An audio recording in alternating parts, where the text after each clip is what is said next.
baru seringkali datang seperti sebuah pintu yang terbuka perlahan. Di baliknya ada harapan, ketenangan, tapi juga kemungkinan kejutan yang tak terduga.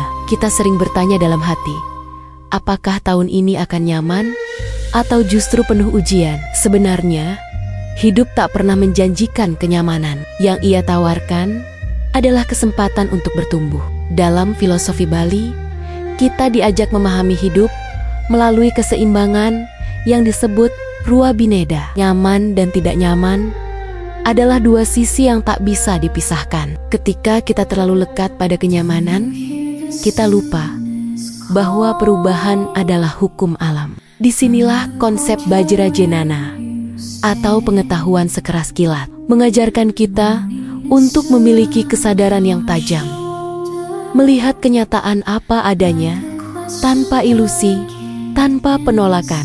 Kilat itu menyambar bukan untuk menakuti, tapi untuk menyadarkan. Tahun baru pun begitu.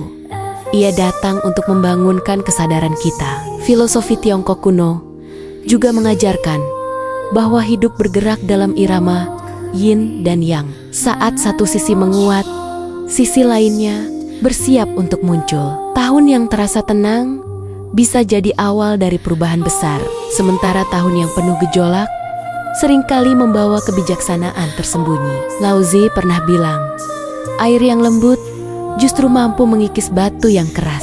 Jadi, menyikapi tahun baru bukanlah dengan perlawanan, melainkan dengan keluasan batin. Dalam filsafat Yunani kuno, para Stoa mengajarkan kita tentang amor fati, yaitu mencintai takdir. Ini bukan berarti pasrah tanpa usaha, tapi menerima apa yang tak bisa kita kendalikan dan bertindak bijak pada hal yang bisa kita ubah. Sokrates mengingatkan kita bahwa hidup yang tidak direnungkan adalah hidup yang terlewatkan. Tahun baru bukan sekadar angka yang berganti, melainkan sebuah undangan untuk menata ulang nilai dan arah hidup kita. Para sufi melihat waktu sebagai cermin dari perjalanan jiwa. Jalaluddin Rumi berkata, di mana ada luka, di sanalah cahaya masuk. Kejutan, kegagalan, bahkan rasa kehilangan di tahun yang baru bukanlah sebuah hukuman, melainkan panggilan agar kita lebih dekat pada makna.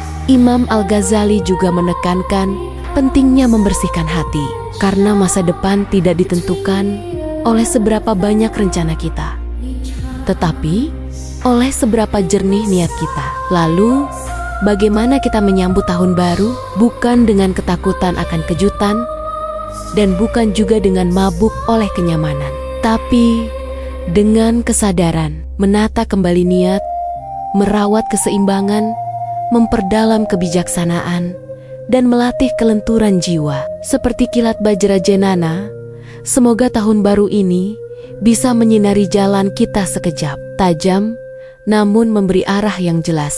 Tahun boleh berganti, dunia boleh berubah, namun bila batin kita terjaga, setiap kondisi baik itu, nyaman atau mengejutkan, akan menjadi guru terbaik bagi kita. Dan disitulah makna sesungguhnya dari menyambut tahun baru.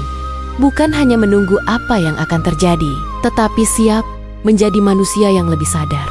Terima kasih sudah menonton. Jika kamu merasa video ini bermanfaat, jangan lupa untuk subscribe dan bagikan ke teman-temanmu. Sampai jumpa di video selanjutnya.